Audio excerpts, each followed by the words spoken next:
Okay, I'm gonna tweet it out. Let me tweet it out. Tag you. Yeah. Get some people in here. It's gonna be sick. So this is live every time. You got homies in here, and then you post the recording. Yeah.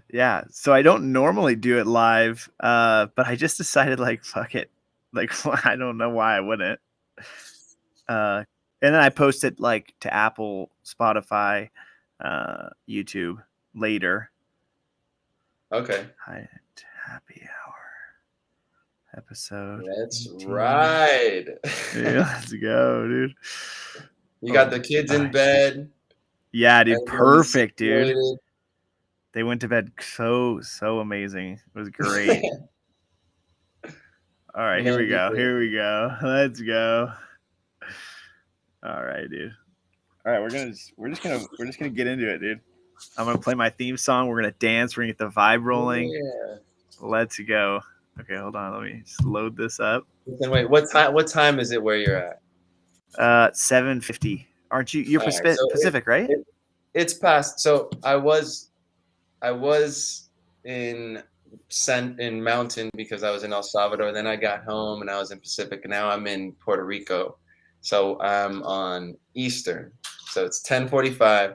So it's Thursday night. I got my little Corona over here.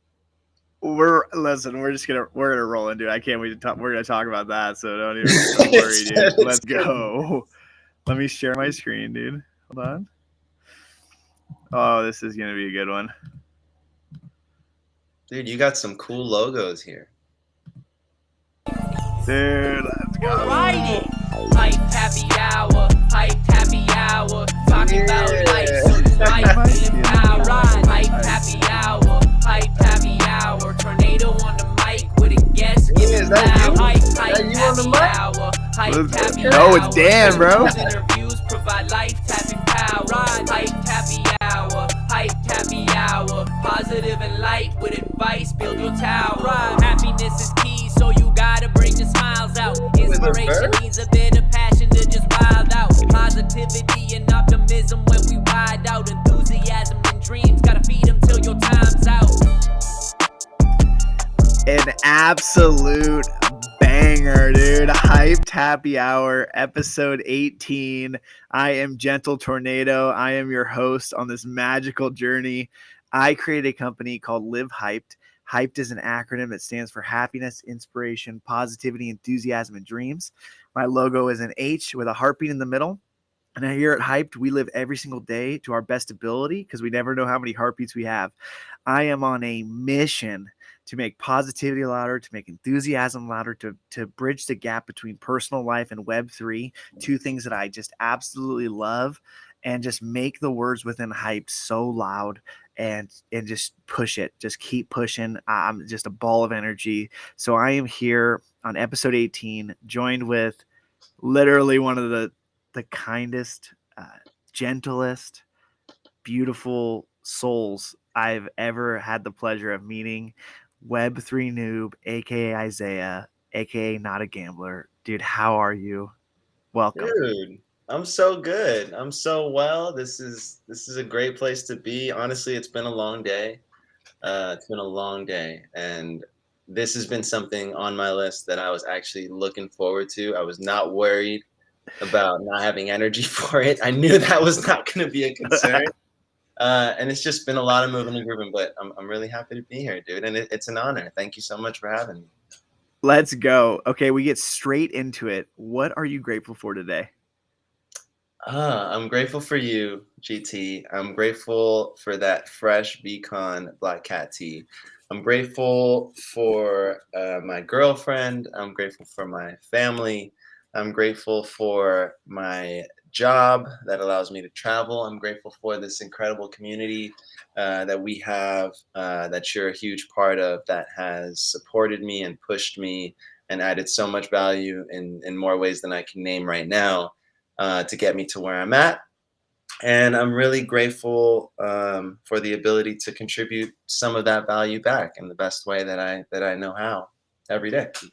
Let's go. So listen, tell us before we get into it. So you tell us where you're at right now. Tell us where you've been lately, and tell us that journey. I'm in. So it's early September. I'm in Puerto Rico. God bless, God willing. I made it over here. Um, just I got here today. Just yesterday, I was in the Bay Area because that's where I was born and raised. God bless, God willing.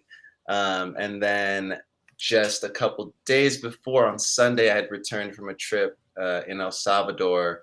I was out there for a week because I'm half Salvadoran. And again, God bless, my grandma did a great job at taking me to El Salvador often when I was younger and making sure I stayed connected to those roots. I know my family out there. I miss them when I'm not there. Um, and it was an honor to be able to tap back in with them. And again, that connects right back into what I was grateful for.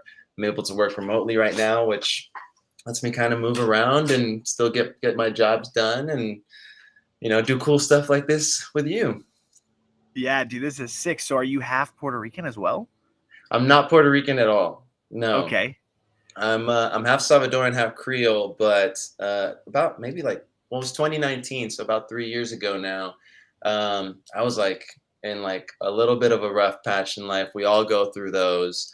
I was working from home at the time as well. It was just an admin position, but I was losing my mind, not at work, just losing my mind. And so I picked up a couple new jobs. One of them was a server position. Met a Puerto Rican homie. He was only out here or out in the Bay for a couple months, and he's like, "Yo, dude, come visit." I'm like, "Don't tell me that, because I'm the one that will come visit."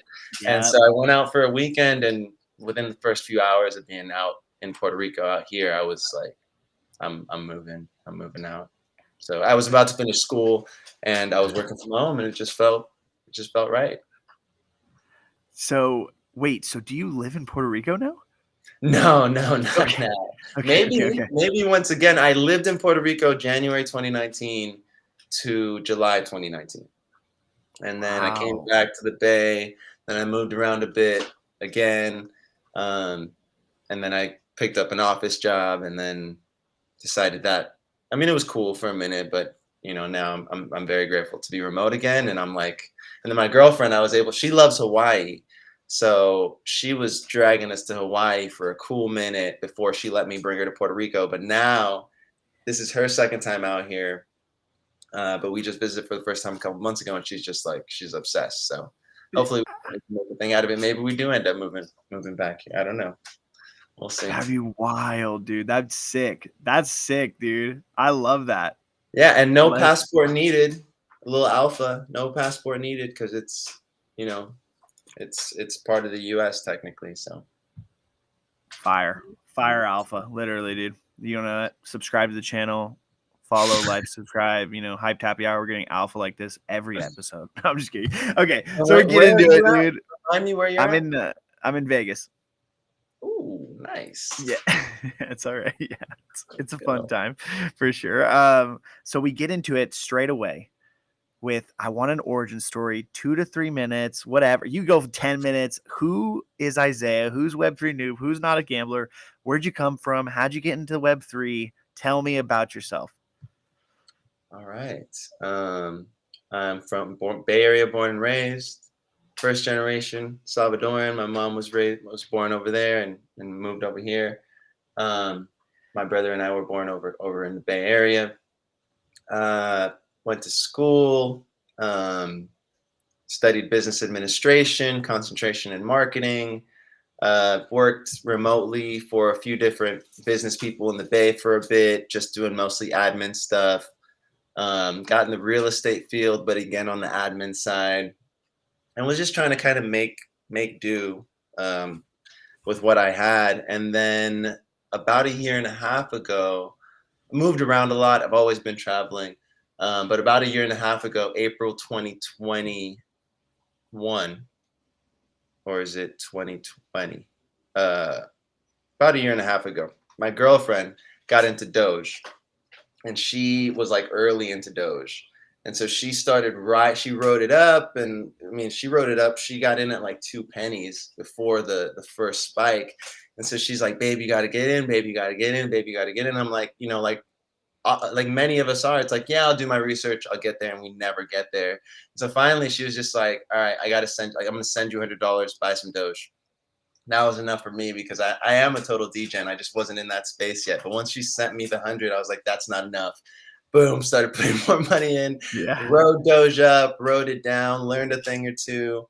That was again April 2021. Then I decided to try and be a big boy, got into Bitcoin and Ethereum. I'm like, I'm gonna try and trade. Started doing way too much there. I'm not a trader. Then I was like, okay, I'm gonna be a big boy, get into stocks. And then I found options. I'm like, started trying to trade options, not the move either. December 2021, bought my first NFT at the top, like right before it dropped and started dumping. But I decided to stick. I lost a bunch of money on that NFT, but I decided to stick with the team. Kept rocking with them. Kept supporting, just because I felt like there was good intentions there. Ended up becoming a volunteer mod for them right around the same time that I got really involved with the VFriends community. And so after VCon, I had been at this office job for about a year, real estate admin, like I said, and after VCon, I just suddenly had, God bless, a bunch of offers on the table to be a community manager here. To one of them was an admin position, but again to work remote, and that original team that I had become a volunteer mod for had agreed to start paying me. And so a lot of things started coming together after VCon, and I think a lot of it was thanks to VCon because we make these connections online, but it's not real, at least for me, until we meet in person and get to build on that in person. You know what I'm saying? Like, it's amazing what we can do in spaces. It's amazing how much we can connect on social media, but it has its limits, and it needs to be building to like things like this, like face-to-face interactions and real life stuff. I can't, I wish I gave you more hugs at VCon, but I know we had our fair share of hugs at VCon, which was awesome. And now I'm on a podcast with the amazing Gentle Tornado, and it's my second podcast I've ever been asked to be on, which is awesome. I was not even a reply guy for my first year plus on Twitter. I was just consuming content. I really wanted to just take in, educate myself on crypto. And then it wasn't until I got into VFriends that, I've been familiar with Gary for years, but I got off socials, and so I totally missed VF1. And then I noticed he was in the space once I got into VFriends. We all know how value oriented that community is. And so I got into spaces. I think Jeremy was the first space I ever jumped into, and he was awesome, as he always is, and just genuine and, patient with my noob questions. I was crypto noob when I first joined Twitter, and then when I found VF2 and book games, I was book games noob, and then I changed it to Web3 noob after VCon, and then now I have an ENS, so it's Web3 noob with 3 3s in it. But yeah, just doing my best to add value every Saturday. Well, my first space I ever hosted was the month leading up to VCon, and it was the goal was to create a space just like all the other VFriends spaces and Web3 spaces that we have, to make it Spanish friendly. Because thank God I've managed to retain some of my Spanish, so I could add value that way.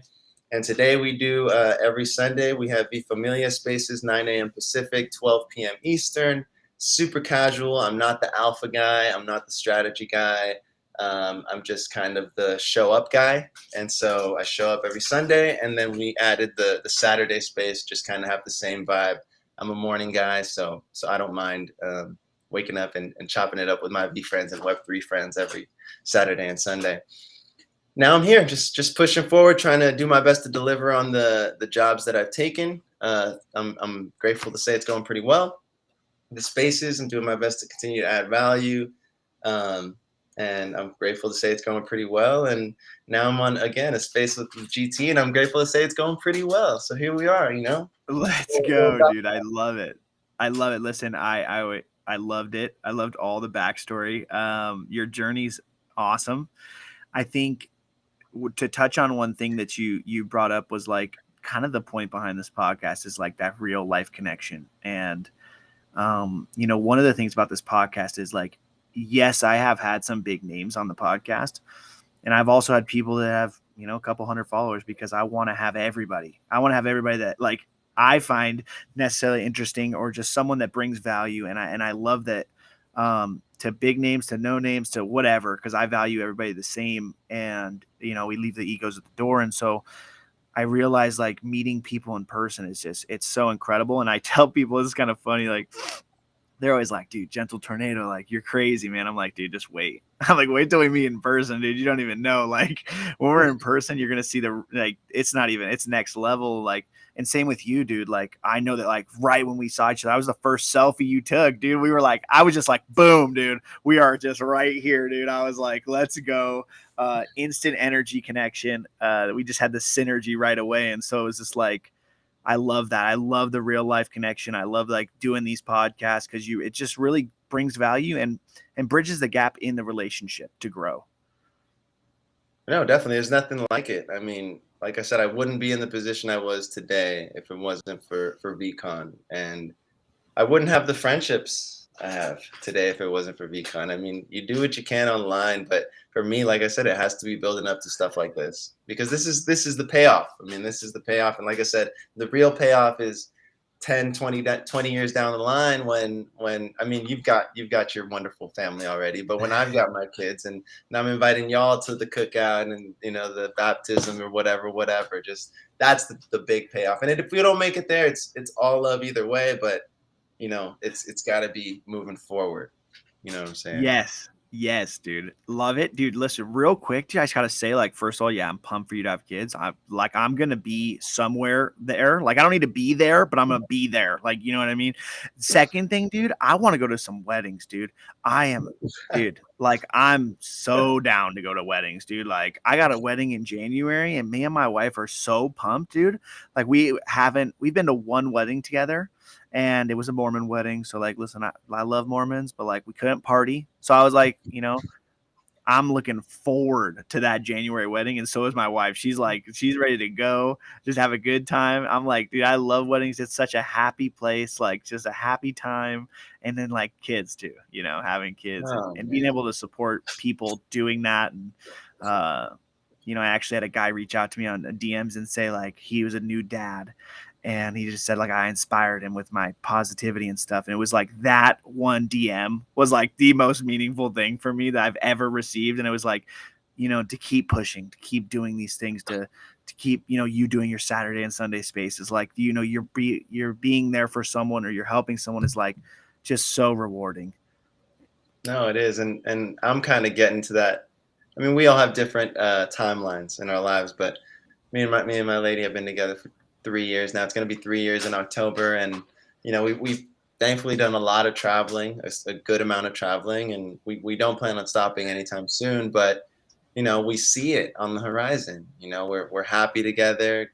God bless, and I want kids. I want a wedding. And actually, the reason we're staying here till the end of the month, and the only reason we're not staying longer, because we're both working from home, is because one of my buddies from college, actually is getting married in October. So it's funny you bring that up, and it'll be my first time being a groomsman. So I'm excited. Let's go, dude. So What day in October? I can feel the tides shifting in a positive way. It's October 1st, and the rehearsal is, I think, the 30th. So I Let's already got go, fitted, dude. picking up my tux on the 29th. And yeah, we're riding. It's gonna be we are riding, dude. We are riding. All right, dude. We're gonna get into it. So, what we do is we bridge the gap between Web3 and personal life in this podcast, and I'm just here to fucking we're just gonna have such a good time, man. We go into every single word within hyped. So the first word is happiness, and I'm gonna pull up my favorite definition of success, and I'm gonna share my screen. I'm gonna read it to you. It is incredible. Okay, here we go. What is success? By Ralph Waldo Emerson. To laugh often and much, to win the respect of intelligent people and the affection of children, to earn the appreciation of honest critics and endure the betrayal of false friends, to appreciate beauty, to find the best in others, to leave the world a bit better, whether by a healthy child, a garden patch, or redeemed social condition, to know even one life has breathed easier because you have lived. This is to have succeeded. Mm. Dude, how do you feel? I've heard that one before.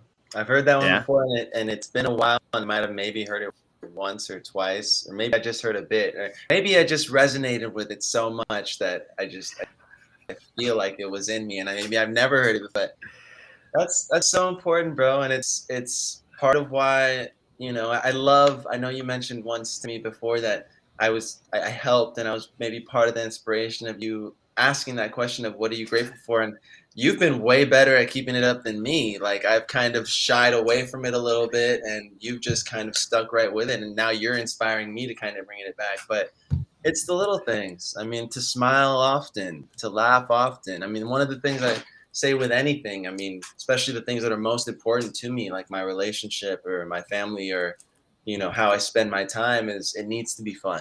Like it needs to be Yeah. fun. It needs to be fun. It needs to be fun. It needs to be fun. And it goes hand in hand with that thing that you've heard me talk about a million times too, is consistency.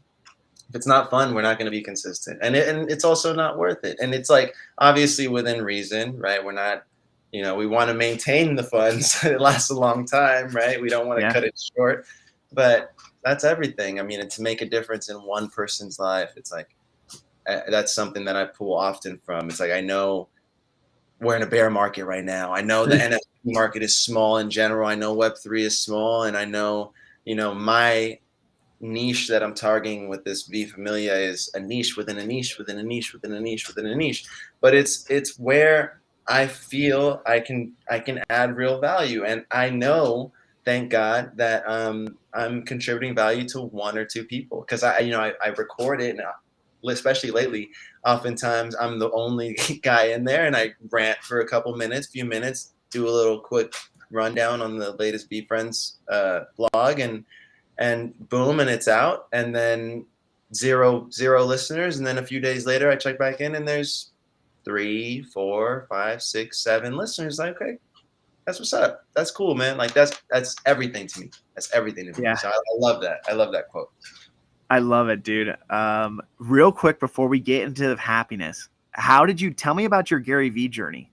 Like, tell me a little bit about that. I couldn't tell you the first piece of Gary Vee content I ever watched. I mean, it's been a long time. It's been since not high school, not high school. So it must have been college. Couldn't tell you who put me on. Couldn't tell you what I saw. I don't know. But as far as I remember, I've always been a fan. And I used to watch. I remember in college, I used to watch his videos. There was a time. There was a point where I was watching them pretty regularly, listening to his podcasts. And then I just kind of fell off social media. I got distracted with work or travel, whatever, and I just stopped consuming content as much. And then honestly, it wasn't until like not even a year and a half ago. It was a year and a half ago I got back, and not back. I got into crypto, was losing money for a cool minute, and then found NFTs, lost money a different way, and then found VFriends, lost money a new way, but gained like a whole. I mean, the whole time I was gaining education, but like I said, once I got into VFriends, it was like, and I knew Gary was in the space. I was like, this space is the fact with Gary on their team, on its team, like this needs to be something that I need to pay attention to that much more. I just knew I had stopped following the content as much, but I knew that this guy does not stop. I mean, I knew his history as far as I knew, like, he took his dad's wine shop, one corner liquor store, into $1 million online wine company when people weren't doing that, right? People weren't just making online businesses, and he invested in all these like Silicon Valley startups or companies before they were these major booming on companies on the stock market. And now, in VaynerMedia, he's like flipping like not cool businesses anymore and then selling. Like, it's like he's a killer, and he's got time and experience on his side. So I knew, and not to mention his ability with words and his ability to move a person with his energy. A lot about that. And so once I was in the space for as long as I was, or as short as I was, I should say, and then I found VFriends, and I had lost the amount of money that I had lost. I was like, this is the next move. And I've just kind of, and just kind of my journey, even without knowing all that past stuff about Gary, is a true testament to this dude and what he does. I mean, I'm sorry, you could say whatever you want about Gary, and I don't claim to know him.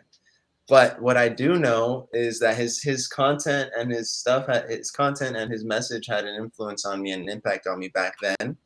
And then once I made it to VFriends, VFriends and the community around VFriends has educated me and given me more value than anything else in this space. And that's just me personally. I'm sure people have different experiences, different perspectives, but me personally, first of all, I was not happy that I missed VF1. I was like, I should have, this is like right up my alley. If I would have I was actually in the crypto space when he dropped VF1, but I wasn't in NFTs yet. I didn't even know what NFT stood for months and months. I saw it pop up on my timeline. I didn't know what it was. And I almost gave up. And the only reason I didn't was because VF2, and they might have been doing them before, but VF2, they were doing the education sessions. So I hopped in a Discord, and Gary was in there and he was talking about book games and how to get VF2. And then I went straight from the Discord chat to Jeremy's space. And I was like, whoa, if I get book games, does that mean I can enter into the raffle and I can maybe burn for the characters? And Jeremy was just super cool. And then I started it just branched out from there. And like I said, this is at a point when I wasn't even a reply guy. I wasn't even putting anything out. I had a few followers that were probably spam bots because I wasn't putting anything out. And then suddenly I was getting hit with all this value, and I was driven and inspired to almost like I had to kind of start giving back.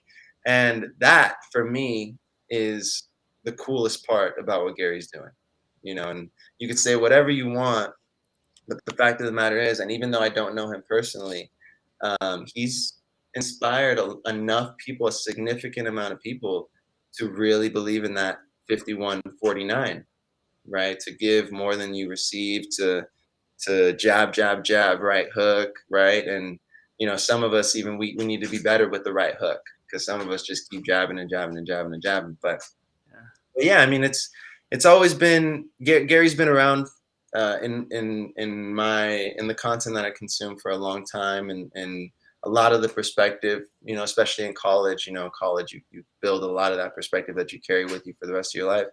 Gary's been around. Now to see him in this space and to see what he's doing, the team he's building, it just refuels my confidence that much more in the space. And I'm grateful to say I've had a few interactions with him since. I tapped in with him 3 times at VCon, which was kind of cool. He's engaged with a few of my tweets, and he hopped on our space like the night before VF2 mint, which was really cool. So we'll see where it goes, but I'm a fan. I'm a huge fan, and I love the community he's built around him. I think among his many talents, that you just can't take away from the community and his ability to really influence a large group of people to in a positive way, but also to continue that wave and to push positivity forward further, even more, right? Yeah, no, I love it. I love your journey, and I love that, just how that came together and how that in the NFT space. And like I would touch on, like, he's come out with so much education content around NFTs and around how to create a MetaMask and all this. And like, it's unfortunate a lot of times. I mean, I'm in a lot of spaces, and people complain about educating people and all this stuff. And I'm like, there are people doing it, Gary's doing it, but there is a negative connotation around Gary for some reason in the space. So it makes it a little bit harder to bring people to that content. But it's like you're saying, dude, the mastermind, like all the stuff they've done, like, is absolutely wild. The amount of value that they've brought is like stuff that people have been in the space for over a year that they might not even know some of it. Right. And so, yeah, man, I love Gary. That I love the fuck out of Gary. I love what he's doing. One thing I think gets overlooked too, and it's something I always point to as well, is like, you can literally hop in the VFriends Discord right now and go open a support ticket for MetaMask or OpenSea or Token Trove or whatever, NFT Trader, and they'll give you some kind of insight, and they'll give you the answer they have to give in terms of that's not our platform, so we can't speak for it. But this is what we've heard, and you can do this and that, and point you somewhere. And that's ridiculous, bro. Like, this space, we talk a lot about the transition into it is tough, but I consider VFriends, support tickets my Web3 customer service, and I do it with love. I know they got a lot of area they're covering, so I do it with love and empathy. I don't try to bombard them. And again, the opposite, right? At this point, I'm trying to add more value than I take, but that's ridiculous. Like, that's absolutely ridiculous that they're just there and they're apt and they're able, completely capable, and like you said, and that's a huge problem in the space right now is education. And a lot of people aren't looking that way for whatever reason, but I'm gonna keep giving them their roses. Like, that's dope. Yeah, no, I love it, dude. And then can we touch on real quick, man? I gotta put some wax on this. A lot of people I've had on the fucking pod have when they got into the space have taken massive W's. And I'm out here, got rugged probably my first 10 projects. So the fact that you took some L's right out the gate, dude, I absolutely loved, because I've had people come on here that I love them to death, but they're like, yeah, dude, like 50 ETH. And I'm like, dude, I mean, my biggest flip is 2.5. So like, I guess I should just, just content. That's all I'm gonna do, because like I can't. I'm like, but it's not just one dude or one girl. Yeah. It's like multiple people, and I'm just like mind blown like every time, because I'm just like, someone come on here and tell me they got rugged for the first 5 projects, because that's what NATO did, dude. Yeah, no, and I don't know if it's better or worse that I haven't been rugged. I'm just a shitty investor. But the good news is I'm not like a shitty person. I like to think I'm not a shitty person. I'm okay at making connections, and thankfully the connections I've built have made up for that. I mean, tenfold in just the relationships, just that value and just the insight, but monetarily as well. I've made up for the losses just by being able to add value with teams and projects and help them out with community management and whatever they need. So. I love it, dude. I love it. Let's get into it, dude. Okay, first question under happiness. What makes you happy every day? My girlfriend, waking up, coffee. Yes. Shout out coffee. The sun. Yes. My dogs. Fire. My family group chat. And just the next, the ability to be spontaneous right now. Like I said, like I can feel myself, I can feel the tides turning, and we're getting there, we're getting there to where the kids and the marriage comes along, and I'm so grateful for all of that when it comes and as it's coming and as we're building it. But right now, I love the fact that I can pick up and go wherever I want, and my family understands, and my partners and people I'm working with understand, and I have options. Thank God that I have friends in a lot of places. So that's what really excites me. Let's go, dude. I love it, man. I love it. What is the happiest moment of your life? Happiest moment of my life. I wish I could tell you a moment came to mind. I'm trying to think. Yeah, no, I mean, I could think of a million moments, but nothing inspired me in that. I would just say right now, just right now. The fact that I made it a real good place right now. I'm in a real good place in all aspects, and so I'm great. Right now is the happiest moment of my life, that I'm here right now.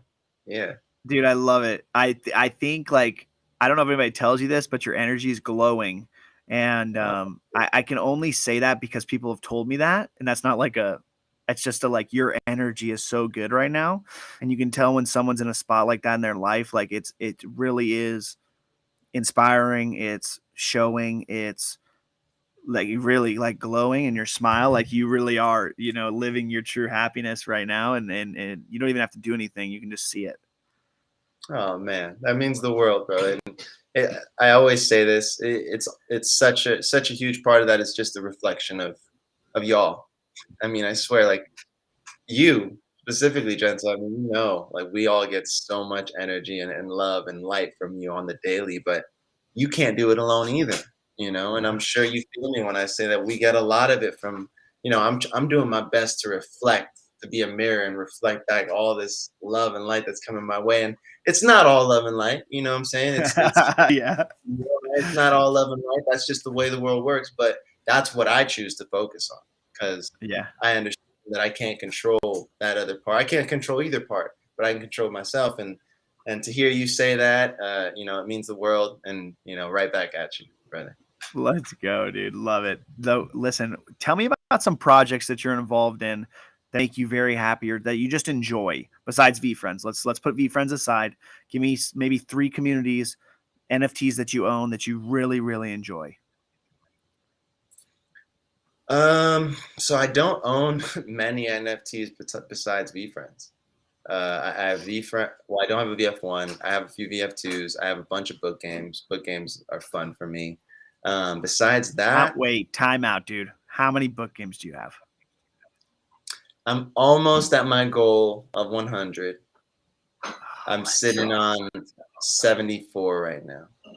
Let's go. And I got a hard offer on the table from a friend in the community to trade those in for book game for a VF1 whenever I want. So that's really comfortable, and it gives me a lot of leeway in terms of like staying committed to this focus of book games right now, because I know I have that back door.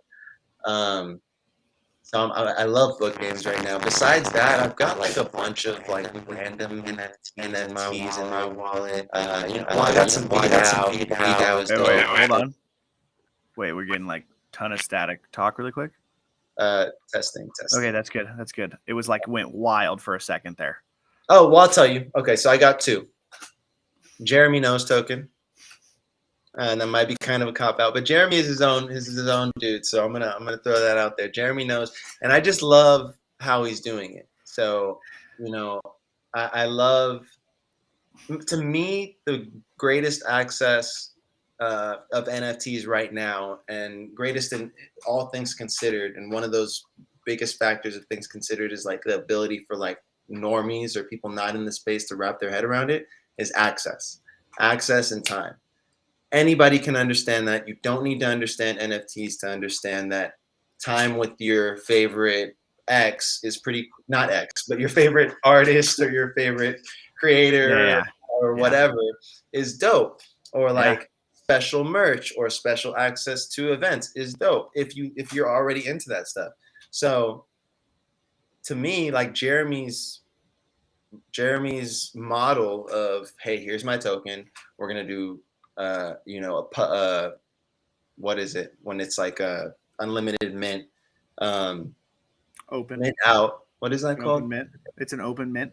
Open mint. Yeah, we're gonna do an open mint, and there's no pressure. He's already been providing value for forever, for at least months and months and years. And my token will give you access to 30 minutes of my time, whether that's whatever you need. And people are already asking for that.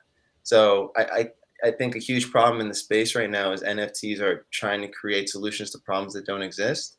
And I think NFTs should be more used as a tool, not the entire purpose. They should be used as a tool in a greater purpose.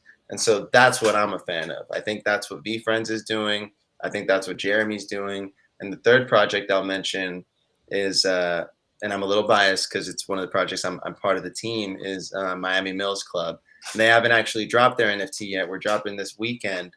But it's an NFT centered around the University of Miami, and their goal is to create a network of entrepreneurs and movers and shakers, specifically in the local Miami area, to help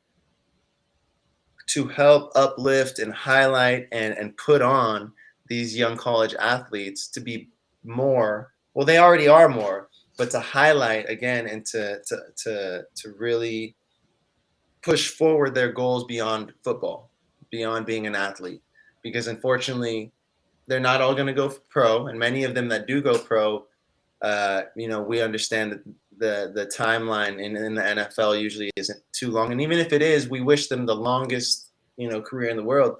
but we want them to have options, right? Options at the end of the day. And so it's being led by an record-breaking Miami alumni quarterback, and they're dropping this weekend, and it's dope art. It's another Miami native that did the art, and they're saying, hey, here's the utility. We're going to do, they bought out box seats, luxury box seats for the next 3 years of University of Miami football games, home games, and every home game we're giving out 4 to 6 tickets. So that reminds me of Vayner Sports Pass. I love Vayner Sports Pass, even though I'm not a holder. Doing regular giveaways is something people are already interested in. Networking events where people get to, come learn about business and build their skills in a different way. And then time with these alumni, with current players, which again is stuff that all these people are already interested in, and we're just repackaging it in a way that that people can easily access without the price that they would have to pay up front, for the price of $100 NFT. And so, like I said, anything, Chippy's World comes to mind, anything where you're using the NFT as a tool and not the, as the sprinkles and not the ice cream, you know what I'm saying? There's a bunch of examples that I haven't named, but that's what excites me. And that's what I understand. That's what I can wrap my head around. I'm sure in 5-6 years, there's going to be a whole nother, list of uses for this technology that is way cooler and beyond, where we're at now, or maybe not. Maybe we just keep going in that direction. But to me, that's what makes sense. That's what I can explain.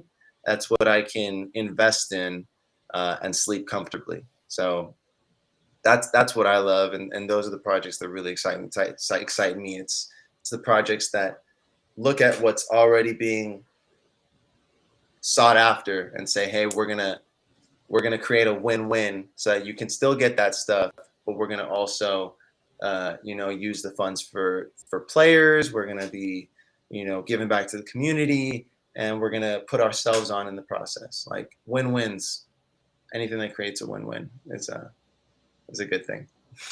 I love it. I love it. VF1 Grail. Like you just no need for more discussion. You need a VF1. Yeah. 2, let's get you some VSPs, dude. Like listen, dude. Like I literally talked to AJ for like an hour. It's exactly what you said, dude. Access. Like okay, so yes, it gave me access, but if I wasn't bold, you're not talking to AJ, but like, he's talking to everybody, like a lot of people at the party. And me and my boy, shout out to MT Loverboy, fucking walked up and we chopped it up with him for like a fucking hour.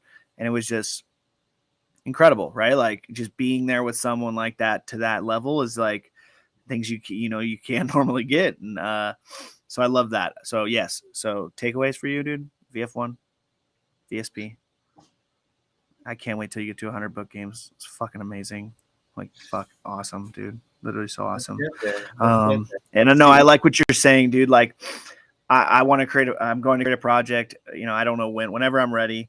And like the things that I think of is like, what can I give that like to the immediately, and like not necessarily you said the ice cream and the sprinkles, like that was sick for me because I was like, there's so many things off my head that I think I could just give like right away for like just like holding the token and like just change the game. That like I think some people are thinking so complex about the NFTs, like, and they're not providing like instant things, like right, like VCon, right? VCon is you get that no matter what, and then he's gonna be giving different things with the blockchain, right?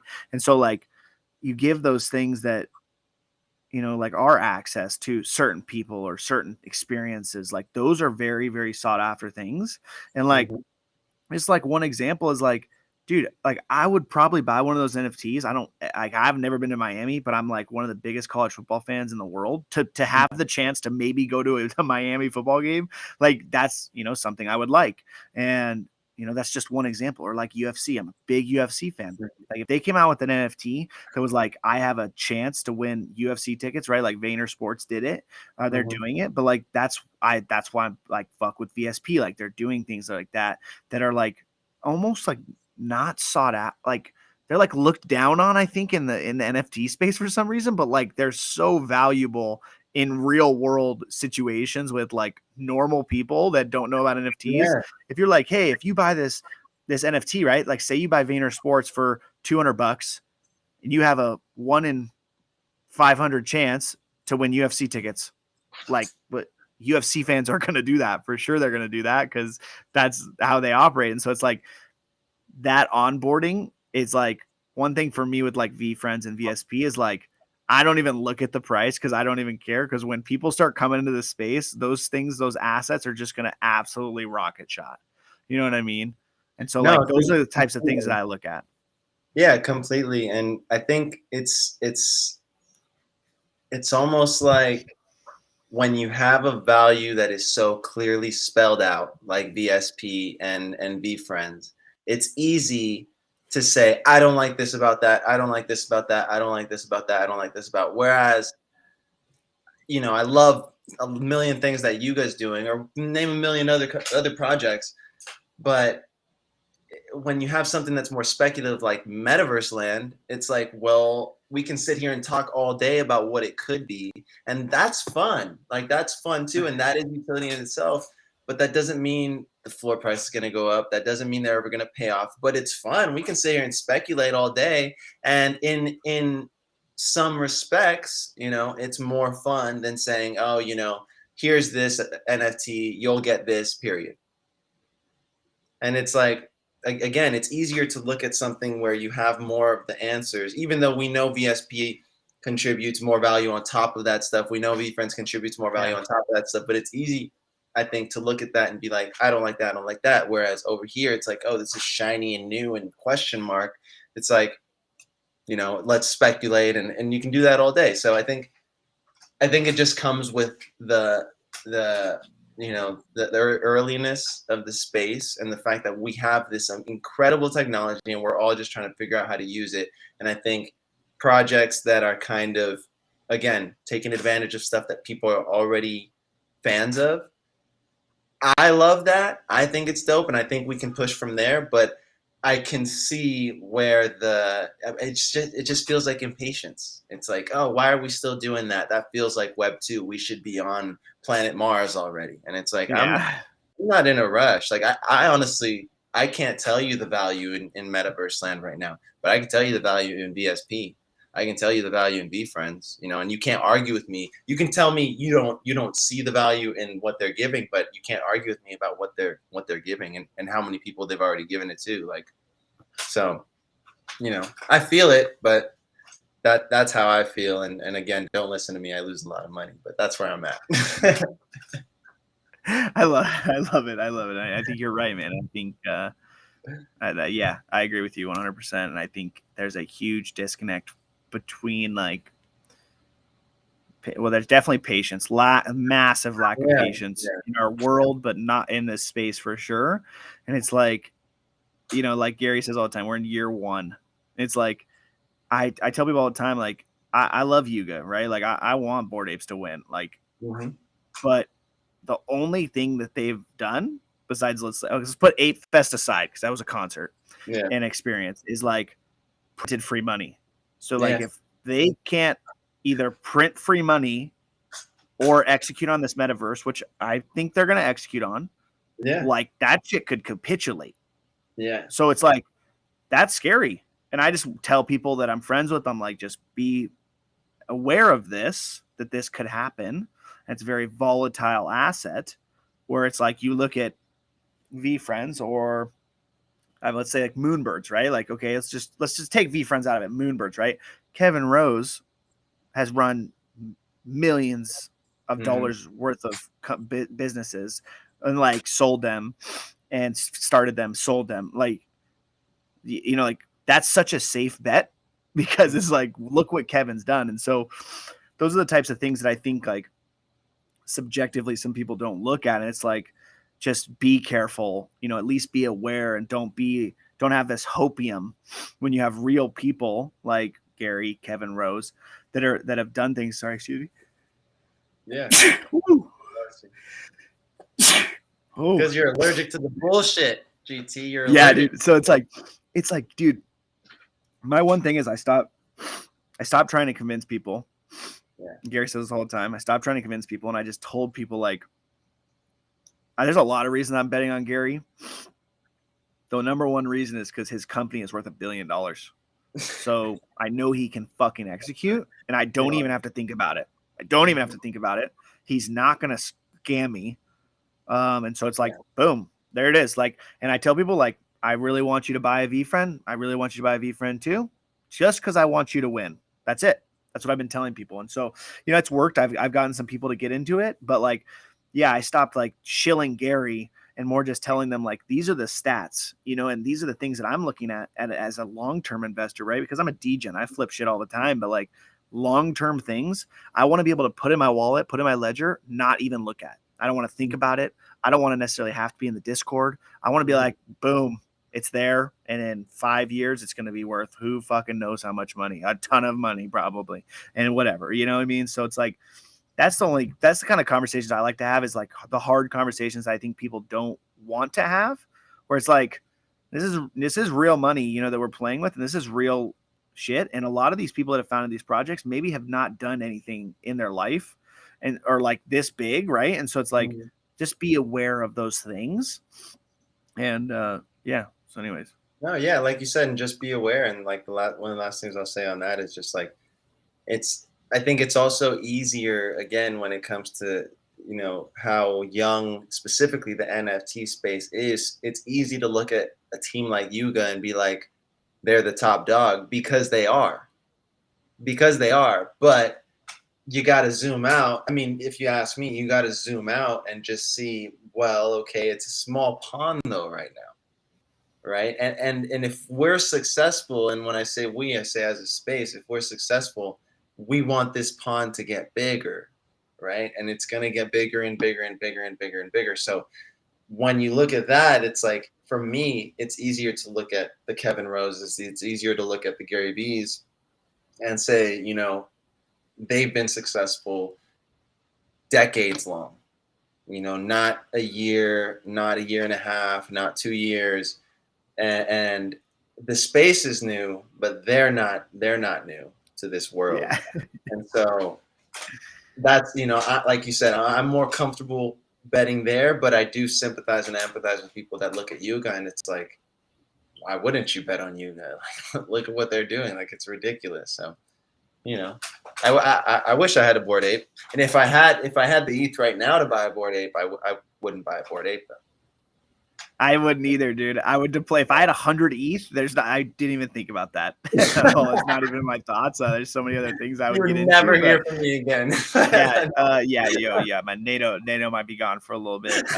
Just once a week podcast. That's all you're getting. And my gratitude day video. So you're seeing me twice, once a day, once a week on the pod. But anyways, let's roll into inspiration. And I gotta throw you flowers, dude. You inspire me every day with your happiness, your positivity, and just you're wanting to provide value. So I gotta throw you flowers. I fucking love you. You're crushing. I love it, dude. And the first question I think is very important, and it is, what is one lesson in your life that you've had to learn the hard way? I mean, this one's fitting. It's just most of gambling, most of what we're doing in this space is gambling. I mean, it's not investing. And so that's something I've had to learn. I thought that just because I was in crypto, I was suddenly investing. I thought that just because I was in stocks, I was investing. I thought just because I had learned how options worked, I thought I did, that I was investing, and I lost tons of money. Thankfully, I had already learned the lesson, from poker, that you shouldn't put more money on the table than you're willing to lose. But that's definitely one lesson. Another lesson is like, sometimes you gotta be selfish. That was a really hard lesson for me to learn.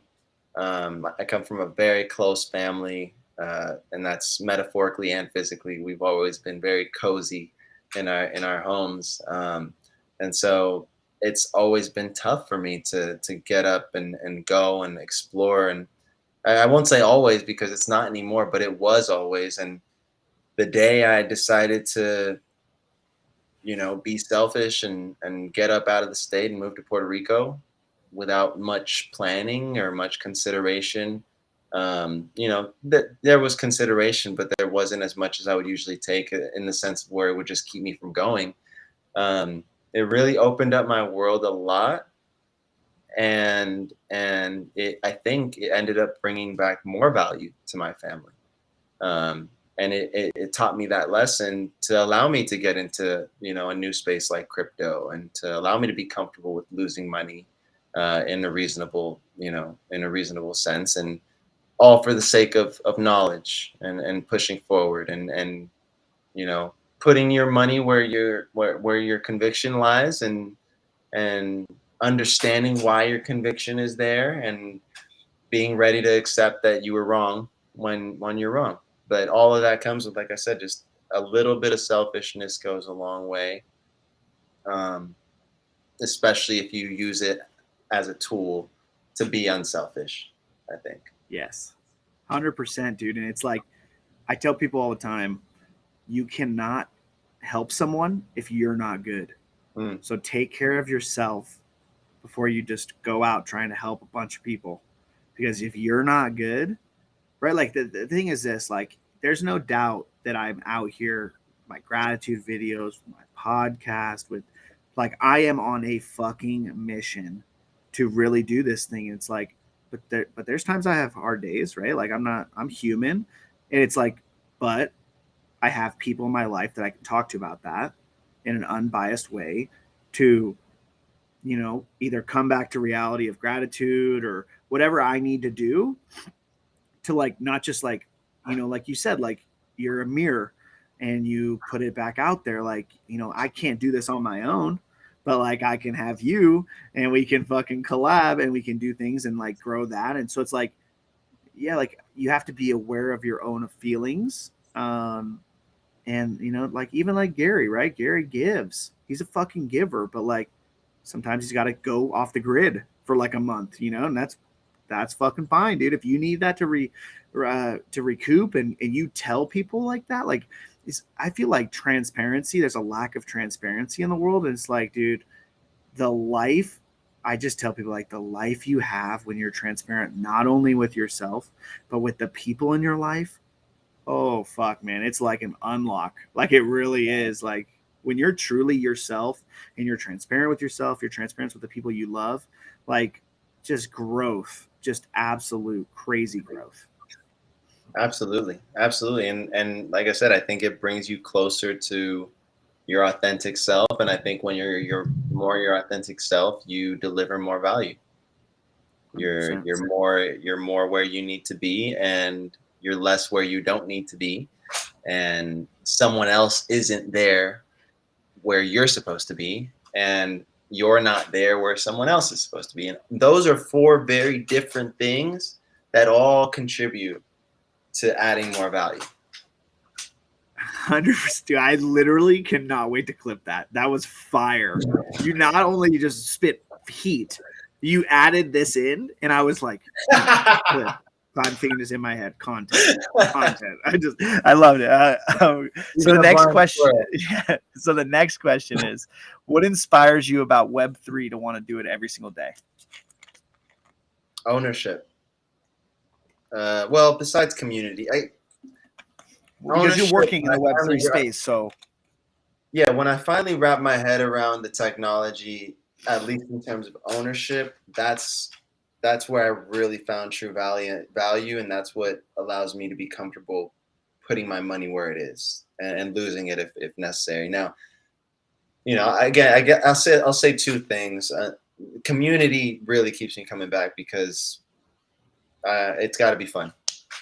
It's got to be fun, and it's not. I can't have spaces with the technology. I can't have podcasts with the technology. I can't give the technology a hug. Can't have laughs.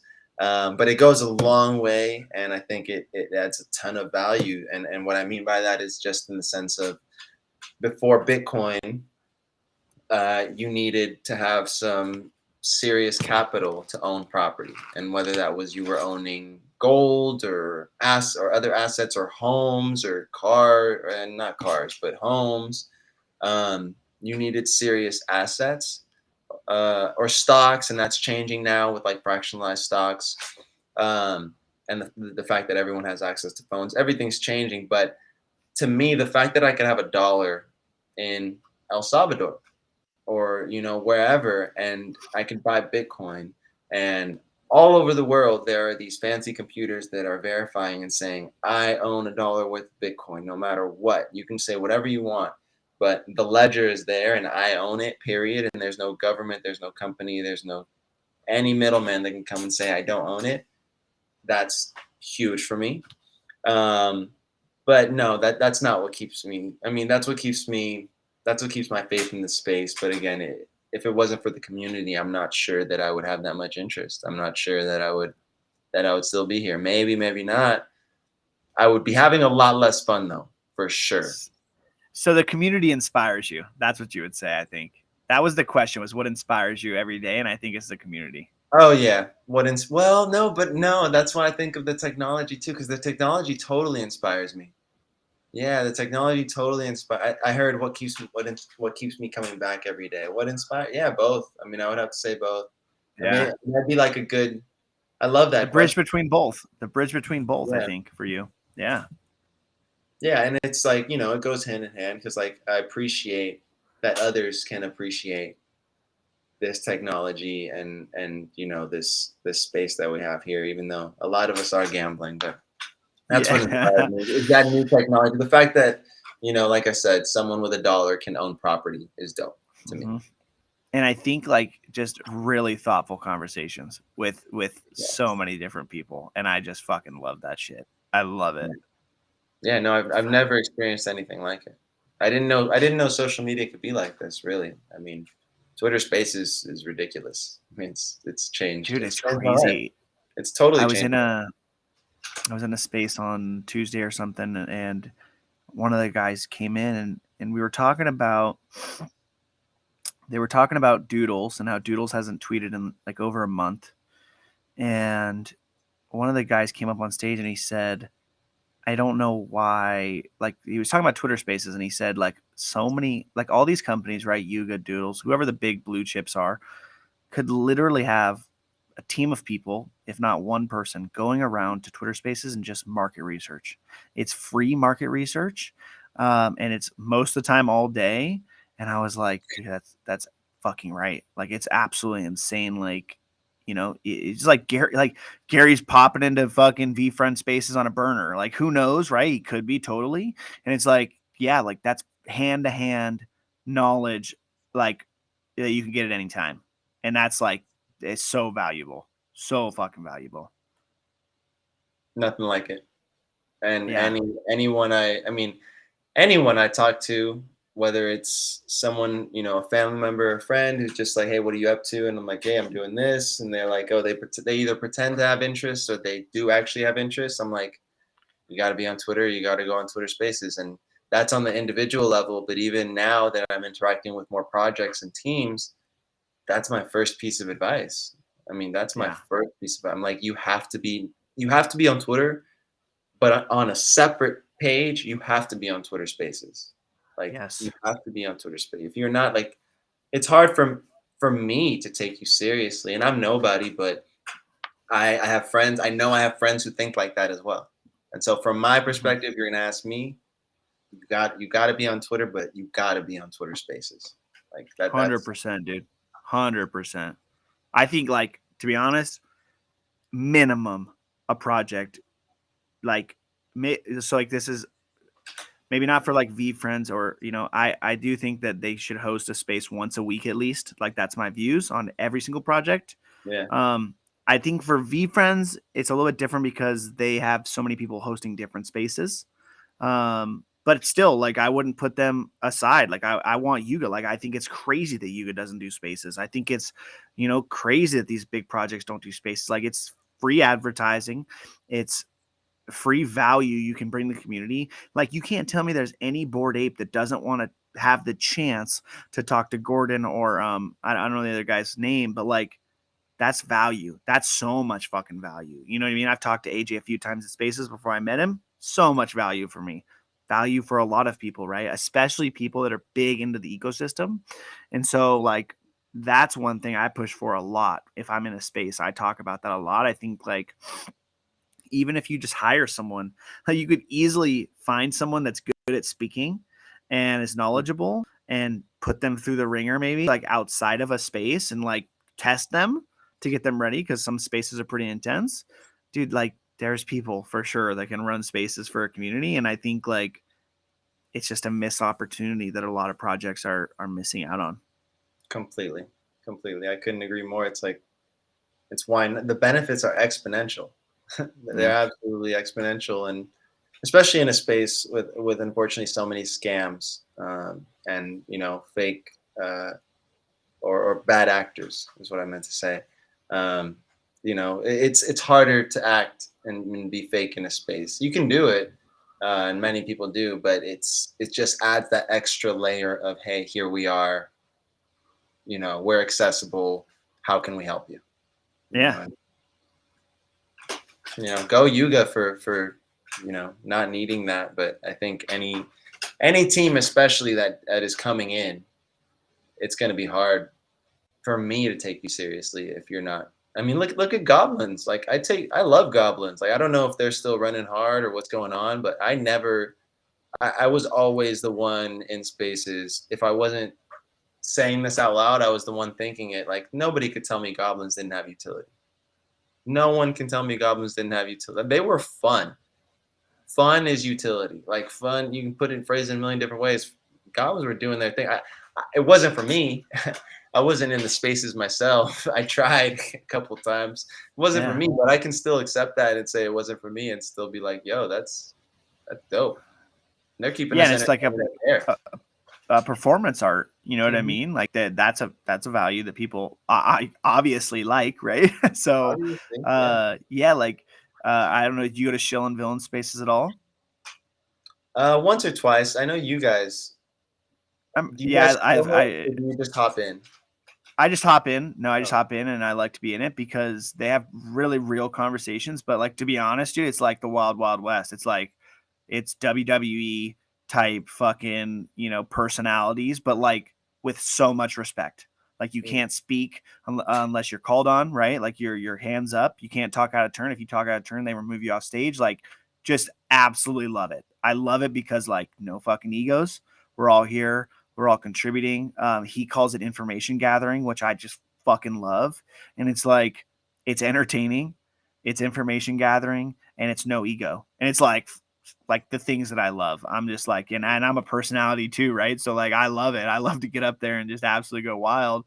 And I think it's great for the space. Like, and obviously he's doing well as far as numbers go. And so like, I think stuff like that, like you touched on with the Goblins, like there is a ton of value in that. There's a ton of value in like, like I said, like I couldn't imagine, like just think about for V Friends, like if May had a space, or like if fucking Rips had a space, dude, like they could do that every week. It could just get, like that's so much value for people. And I mean, like I hope maybe they will one day. Maybe that's a suggestion one of us can make or something. But yeah, like I always think about the Yuga thing. I'm like, dude, the Bored Apes roll deep, and they would love to fucking have spaces, dude. They would love it for sure. Yeah, I agree with you.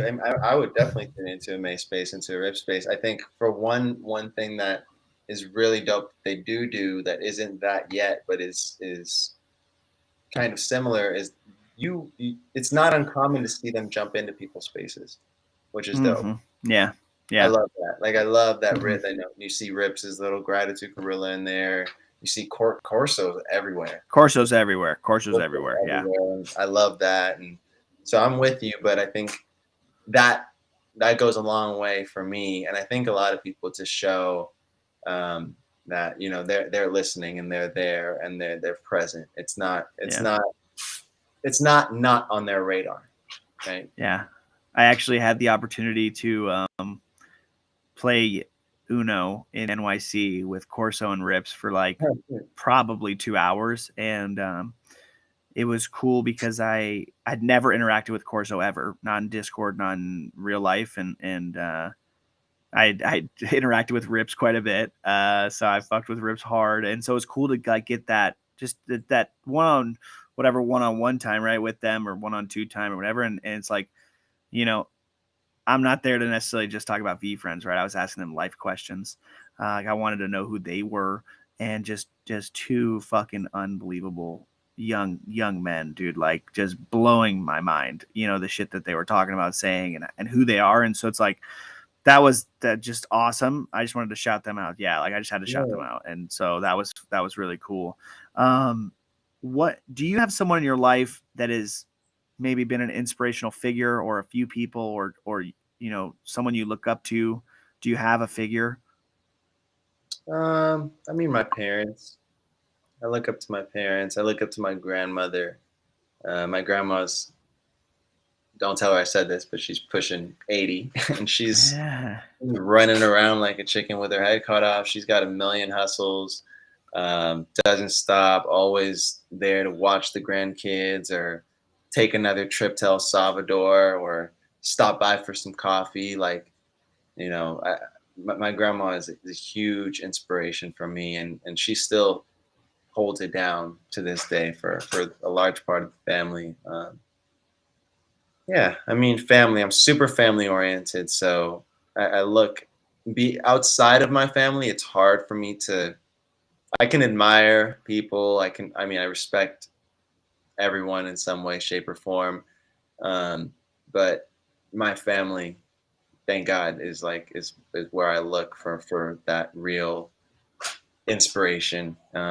Because I mean that they made me. I know their blood is running through my veins, and there's a special power in that. And they're also my biggest motivation. I mean, you know, it's like that's really who I do it for every day. As cliche as that is, that's the goal. And the family that I don't have, that I haven't created yet. I mean, I think about the kids that I haven't had yet.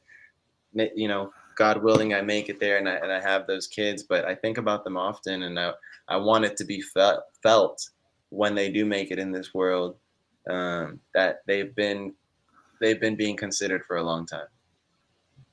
Let's go, man. Just absolutely love it. I can't wait, because there's not a chance that I'm not going to be around for you creating a family, and to just watch you grow with that. Like, you know, very family oriented as well. And so just, yeah, I think just super inspirational, you know, the things that you're saying. And, you know, I like to tell people, like, being a parent, if you zoom out, being a parent maybe looks easy. Hmm. And I can agree with that, but I think being a good parent is not easy. And so, you know, just like life, like you can go through the motions and, you know, just half-ass it, but the real growth in your life, in your kids' lives, in your marriage life, comes when you're all in. And so I'm so pumped for you, dude. Like you're just gonna be such a sick journey. Yeah, dude, I love it. Fuck, getting carried away, but I love it. Listen, what is your favorite inspirational movie? Lion King. I don't know if that counts. But Lion King. All right, all right, all right. Tell Yeah. me about it. Tell me why. Simba, man, he comes back. I mean, he's like been exiled. He's lost his father. You know, he's lost his whole dad, and you know his uncle turns against him, which is also his family, and that's blood in him. And he's got to go on this adventure, which you know most hero stories are, right? You go on this adventure, you find guides, um, and then he comes back. He comes back home, and he saves his family, and Yeah. he takes his place where he's supposed to be. And that's not always going to be, you know, king. It's usually not going to be king or royalty for the rest of us, but we all have a place, and I love that. And I think we're often, you know, often in many ways, especially when you're right where you need to be, Yeah. you know, you often face the most resistance and the most friction. And so it's Yep. easy to say, oh, everything feels right. And that's how you know that's where you're supposed to be. But oftentimes, you know, you bring yourself where you feel you're meant to be. And the world says, well, it's not going to be easy. You know, you got to show me you really want it. And so that, you know, that's the first movie that comes to mind. And it's something that stuck with me for a long, I mean, since, you know, since I saw it years and years ago. I'm like, I notice I'm dating myself now because that's also the movie I say when I say like, what's your favorite Disney movie. That's the movie I say, and I'm finding I have like little cousins and nephews who like haven't seen The Lion King, dude. Like The Lion King, like that's unacceptable. Wild. Yeah, What, wild. what No, about you? I I want to hear your answer to that one too. my favorite inspirational movie is Remember the Titans. And I just like I have a lot of movies that inspire me. A lot of different stuff inspires me. A lot of like I'm a hopeless romantic, so any love story is I literally wanted to be a dad since I was like fucking 9 years old. So like, Mm. my wife is on such a pedestal in my life to where like I just value that relationship and like I don't know, like an inspirational thing in my life was Boy Meets World.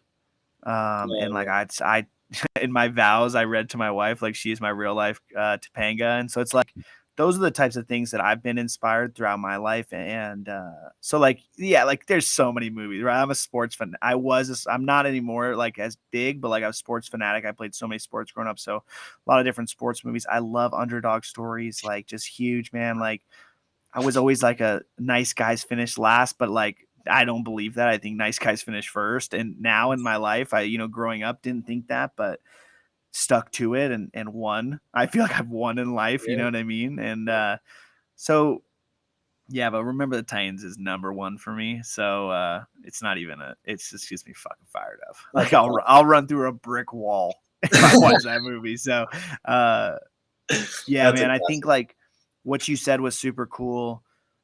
I think divine timing is huge, man. And I think life is so hard and you can feel like you're just absolutely crushing it. And then you get adversity and you smash through the wall and there's another wall and you Mhm. got to smash through that wall. There's another wall. And it's just like, you just got to keep going and put your foot down and all gas, dude, no brakes. Some other questions I'd love to ask you under inspiration, I think is a nice topic I just thought of is like, can you give the viewers maybe a podcast that you listen to or some sort of content that you consume, as well as maybe a book that you would recommend? I mean, in terms of podcasts, I really don't listen to podcasts. I'm like so right now. I'm really busy, so I'm like the way I would answer that is Spaces. I mean, I love Twitter Spaces. Okay. I love your Twitter Spaces. I love Jeremy's Twitter Spaces. Mohit, um, Ty, Ian, Ty. I'm not gonna try to say his last name because Yeah, that's that's my wild, dude. dude. That's my dude. Those guys, Marshall, Lightbulb, they don't necessarily hold their own Twitter spaces too often, but those are the voices I look to right now. Mm-hmm. A book, uh, two, one for people who will pick up a book and read it from front to back, and one for people who won't. So the one for people who will read it front to back is The Power of Habit. Changed my life. My freshman year of college, I worked in the library at school, and I used to pick up a lot of books when I was shelving books, and they would just pique my interest. I would grab them. But The Power of Habit was amazing. It's like I don't know how many chapters it is, but it's like every chapter goes into a different story, and some of them are like based on specific individuals, or some of them based on whole habits of entire corporations. Um, and it goes into different stories on how habits can be changed, how habits manifest, and like the dangers of bad habits.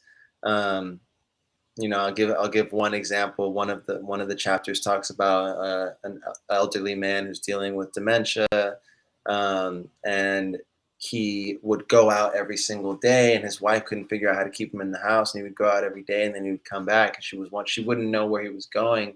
So eventually she found a specialist, and they would follow him, and he was just walking around the block, and he would come back, and they would ask him where he went, and he would have no idea where he went. And so they followed him. He went around the block or did like his normal walk, and he would come back, and then they would ask him where he went. He said he didn't know. And then they started asking him certain questions to see like how much, how conscious he was of his actions, I guess is the best way I can phrase it. And they asked him, where's the kitchen? They asked him, and he said, I don't know. But then they asked him, what would you do if you were hungry? And the dude gets up and walks over to the kitchen and opens the fridge and makes himself a sandwich. And so like that really opened my eyes to a lot. It's like you don't always have the answer to a certain question, but that doesn't mean you don't have the answer. And then one more example I'll give is like, well, which one? Well, this one's a little graphic, but it talked about like a hospital and how like they had a bad habit of like the doctors didn't like being talked back to by the nurses, and so the nurses had developed a culture of not saying anything back to the doctors. A patient comes in, he's hemorrhaging from one side of his brain. They have to do surgery on that side of the brain. The doctor's he's in the operating room, and the doctor or the nurse realizes, hey, we didn't get on paper which side of the brain we're supposed to start on, And the doctor says, well, no, I know it was this side. He's like, you can worry about that. I'm going to save this man's life. Ends up being the wrong side. Man ends up dying, huge tragedy. And, obviously the loss of a life is the biggest thing, but there was huge other repercussions based on that too. So it really goes into real life examples of how habits can play out and how you as an individual can do what you can to create good habits. And one more thing I'll say about that book is it talks about keystone habits, which is really cool. And those are habits that if you implement them, they virtually have a positive effect on your entire life as a whole. And that's like things like going to the gym, eating healthy, trying to maintain a positive outlook and things like that. And I love those because I love shortcuts. I mean, we all love shortcuts, right? So it's like, if you could pull something from the book, it's like, just take those and just be a perfect human all the time, right? It's easier said than done, but I love that one. And then the one for my friends who don't love reading front to back is oh my god, it's been a while. Oh, the Book of Awakening. The Book of Awakening. It's one passage dedicated to every day of the year. So there's 365 passages, and they're all dedicated. They're short, either half a page to like maybe 1 or 2 pages, and they're all dedicated to, honestly, it's funny because it was like 12 and a half for me before I even got to 12, and I still to this day have not read 12 and a half. Don't tell anyone. But that was like my 12 and a half, and it goes into like ideals like kindness and forgiveness and growth and individuality and love, and just and there's an index in the back, and it just goes through all of these, and you can literally flip through the pages and find a passage that sings to that.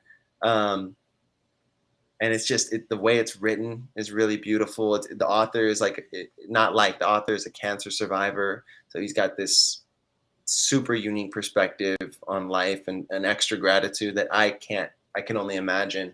But that book, I picked that book up in high school, and to this day I still have a copy, and I haven't picked it up in a while. I haven't picked up a book in a while, but those 2 books, those are the ones that if I could offer some sort of value in the form of a book title, those 2 would be the ones.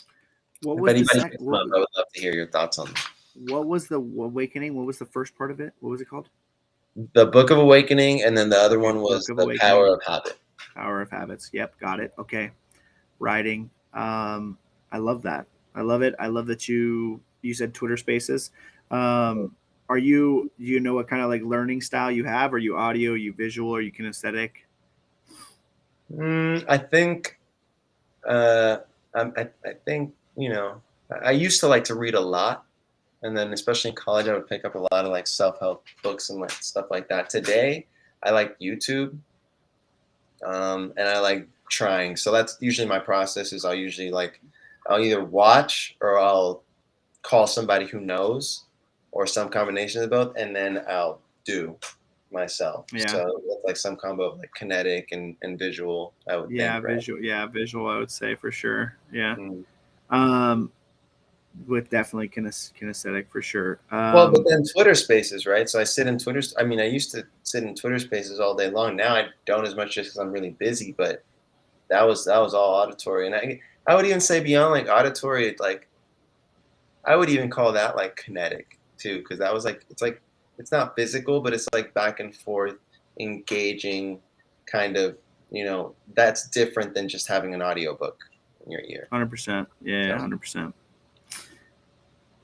I'm going to probably read both those books. I'm definitely going to get the Book of Awakening. That's done. Check that off. Like, your boy's fucking Amazon and that shit. I'll have that by this weekend. Starting Dude, that. please You let me know. literally, like, I don't want to say you need to because I hate doing that, but like, dude, 12 and a half. Just Really? 12 and a half, dude. Yeah, man. I have like, it. I have a copy. Yeah, I would just start it, to be honest, man. I've listened to it twice. I'm an audiobook guy. I don't read anything. I hate reading. All audio, everything. And so, Okay. yeah, I've I'll try the listened to audio. it twice. Yeah, I've listened to it twice. And a book that I would recommend for you, dude, is called The Universe Has Your Back. I think that's a good book to listen to. Very good book to listen to. It's by Gabby Bernstein. Absolutely changed my life. So check it out for sure. And What it's do a you reminder. listen on? Audible? Yeah. And I have like, fuck, dude. If you don't buy books, I got like 25 credits or something. This is a fucking, here's some alpha. Don't ever uninstall your Audible or like delete your account because you will lose your credits. You can't get your credits back. So huge alpha tip. One of my buddies told me, because I would be absolutely distraught if I lost 20 credits. So anyways, yes. I'm not familiar with credits, but I'll throw one back at you. Don't delete your TikTok because you'll lose all your drafts. Huge alpha. Actually gonna just put some noise around my TikTok. Yeah, like, man, I'm really focused on that. Wait, what's your TikTok? No. I haven't started. Oh, okay, all right. I'm gonna post, but I have a friend. He's done TikTok before with some very successful people. He's gonna help me. I'm gonna do 3 videos a day on 7 different accounts. It's gonna be crazy. I really honestly feel like it's the unlock to my content, to like getting it on a global scale, which makes me very excited because I think what I'm doing with my gratitude day videos is very contagious. I already have today was 204. I already have 204 videos ready to go. This is my 18th podcast, so I have that content. Mm-hmm. I'm more of like, he's helping me because I don't have the time to edit the content. I'll do the content, but I don't have time to edit it. And so he's helping me. So we're getting on that journey. And my goal by Monday is to post at least one full day of 3 times a day. So that's my goal by Monday. I think it's a very realistic goal. And I think once I start doing it, it's just going to roll. And so, yeah, so I'm really excited about that. I think it is definitely an unlock. So I'm really, really, really pumped because I've said this a lot on my podcast. Like, I feel really close. Like, I've been working fucking really hard at this hyped and it's just this life mission for a very long time. And honestly, kind of like Gary's story, I've worked for my dad for 8 years now, 9 years maybe, and just giving, building his business for him. And I feel like I'm at the point where it's like, something is about to happen to where I'm going to transition out of this job into like what I really want to do with my life. So very bullish. Let's just say NFT terms. I'm very bullish. So well, let me just say this: if you ever have any questions or if you ever just want to talk TikTok, let me know because I mean, it sounds like your content isn't based 1,000,000% on Web3. It's more on pushing positivity forward, which is good because I'm not like familiar with Web3 TikTok, but just regular TikTok. Like I managed to build a little following on TikTok. I've got, a few tips in general. Shorter videos work better on there. What else? Yeah, I got. We'll talk we'll talk in the DMs. So I appreciate that. I appreciate it for sure. Yeah, no, and I want to learn. I want to be watching that content. So let me know when it's made. All right, dude, let's do it. Let's move into positivity. So important, man. So important to make positivity louder in this world. And the first question is very interesting. is, one, have you struggled with negativity? I feel like everybody's answer is yes. And then how do you combat that? How do you stiff arm negativity? That's my want, is I want to know how you battle that. Because everybody battles negativity every single day. We get thrown shit. But how do you stiff arm it? How do you just let positivity reign supreme? For me, it's a quote. So it's and I don't have the exact quote, but this is how I remember it and carry it. It's be courageous enough to change the things that you can. Be what is it? Uh, now I'm drawing a blank. Be courageous. Oh, that is it. Be something. Be virtuous enough to accept the things you cannot change. Courageous enough to change the things you can, and have the wisdom to know the difference. That's like my favorite quote of all time, and I messed up a few words there, but that's pretty much the gist of it. It's like there's things you can control, there's things you can't control.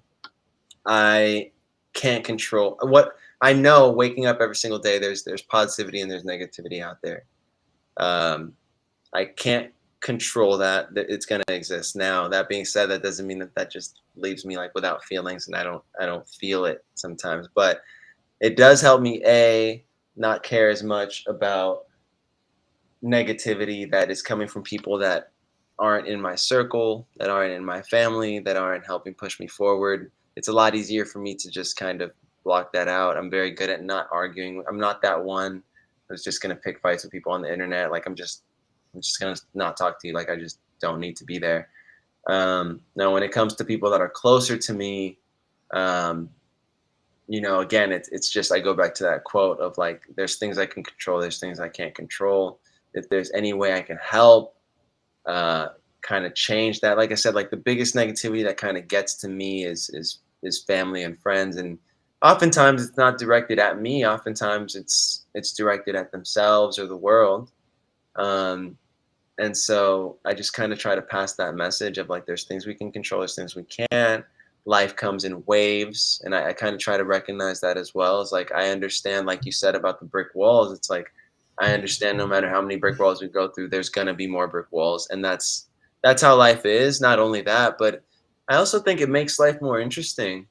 Like, could you imagine? I mean, it's hard to imagine, but if we just were all powerful and we could just have whatever we wanted at the snap of our fingers, like, I'm not sure that's that much fun. Like, I Yeah, don't no, know. dude, the journey is the destination. That's Yeah, it, dude. I the love the journey is the journey. destination. Like, if you could snap your fingers and end up in your perfect job, perfect life, whatever, like, would you? I don't know. I'm not sure that I would. Maybe some people would, but for me, that kind of helps me as well. It's like this is part of it, and Yeah. exactly what you just said. It's like the journey is part of it, and it's cliche, but when you think of it that way, it's like, what do you want? Do you want to just be able to snap your fingers and get everything? Like, I don't know.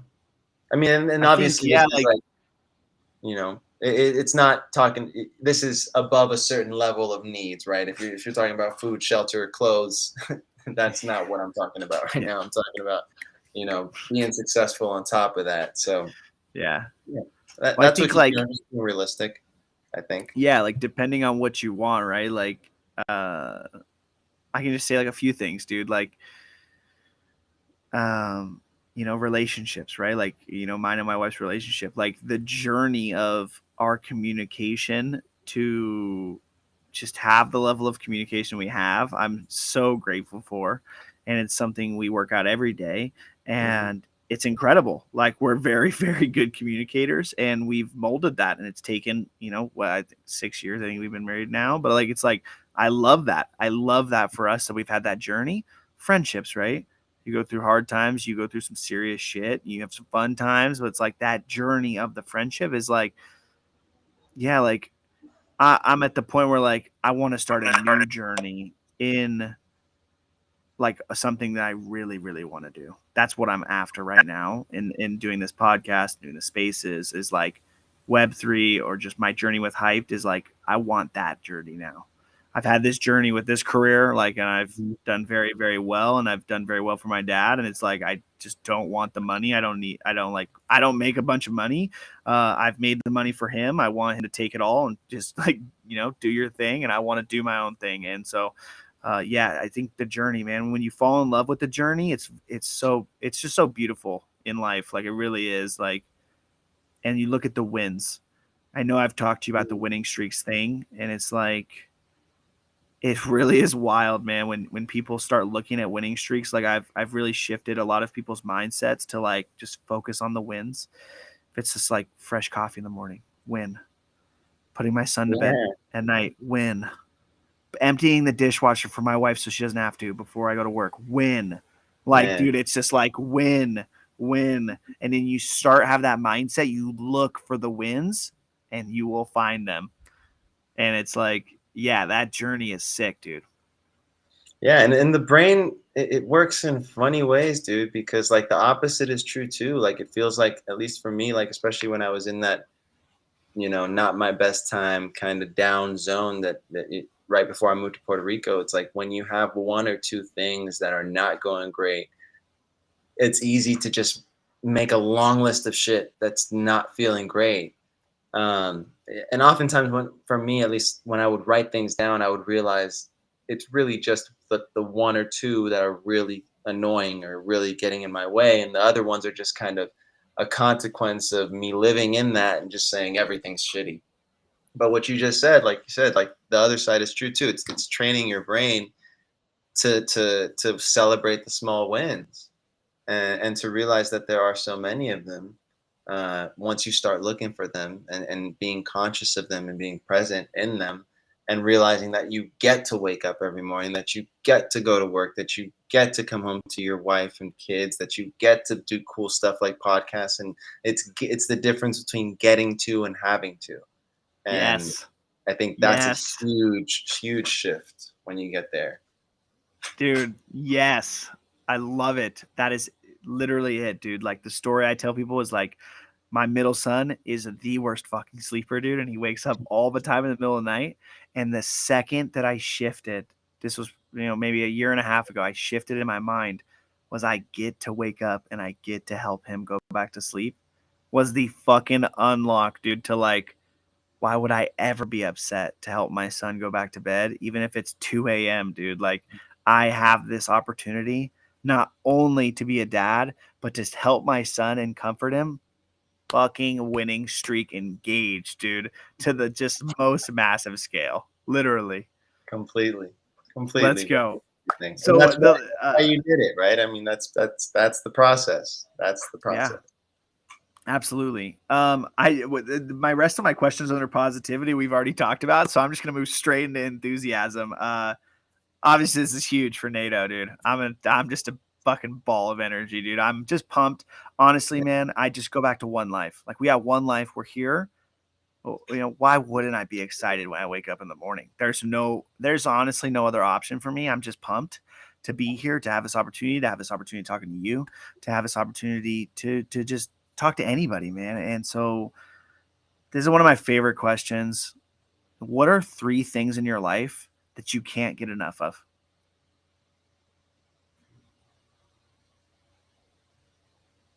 Family time. I always need family time. Travel and laughs. Yeah, laughs, and then probably family, laughs, and travel. In that order. Let's go. I'm guessing you're close with your brother. Yeah, we are. Now that we're older, we are. We're 4 years apart, so and it was just the two of us growing up, and so like when you're 12 and 8 or 10 and 6, that 4 years is a valley. It's a canyon. When you're 27, 26 and 22, it's you're both big boys. We have more in common than we don't, and yeah, that's my dude for sure. Fuck yeah. Is he in the NFT space? Not at all. No. He's like, I've tried to get him somewhat in without putting too much pressure on. He sees me and my dad in the space. He's just not interested. He's a gamer, so I try to game with him, and he works hard. But no, he'll listen to me. He'll let me ramble and try to kind of let him know what I'm excited about, but he's just not there right now. Yeah. So But your he hears dad's in me. the space. My dad's in the space. Yeah. My dad's in the space ever since book games. When I first learned about book games, this was when book games had a floor of like $1,000 or $800, $900. And I talked to my dad and I talked to a couple of my best friends, and we went in heavy, heavy at the time on book games to get like 5 or 6. No, wait, how many did we get? Yeah, we had like 5 or 6 book games, and we ended up only hitting one. We ended up hitting only one friends list spot, which was tough. But since then, we have a group chat, and it's not an alpha chat or anything like that. It's just some family and friends just chopping it up, trying to see what the next best move is together. But it's again created a little mini community within us, and allowed me to kind of share this space with them, and hopefully provide make that transition a little easier, because I truly believe that this technology will be adopted globally within Mhm. time. So I think I'm adding value to them by bringing them in, and hopefully I brought them in right before the big crash, so they definitely have a lot of faith in me, and in the space, because nobody's panicking. But yeah, my dad's in the space, my buddies are in the space, and it's thanks to me reaching out. So it's a cool thing that we get to do together. Same thing like we were talking about earlier. It's that much cooler when you get to do it with people you love. Yeah, no, that's good, dude, because since we're in the bear market, it's all up from here. We might go down a little bit more, but after that, it's fucking up, baby. It's only up after that. So I love that. Listen, what is the biggest accomplishment of your life? Traveling as much as I have, Yeah, yeah, and just um yeah, I guess not being afraid of the no. My grandfather, may he rest in peace. One of his favorite things to say was, "Ya tenemos el no." We already have the no. Like, we already have to know, and that was pretty much his thing, because he was a salesman. I mean, he came from El Salvador, opened a tax office in downtown South San Francisco, and I mean, died super successful, at least in his business life. Um, and I think that's part of what made him a great salesman. Is like, ya tenemos el no. We already have the no. So what do you have to lose? Like, we already have the. You already have, without doing anything. You already have the no. yeah. So that definitely has stuck with me for a long time. What was the question? What's the Exactly. biggest accomplishment of your life?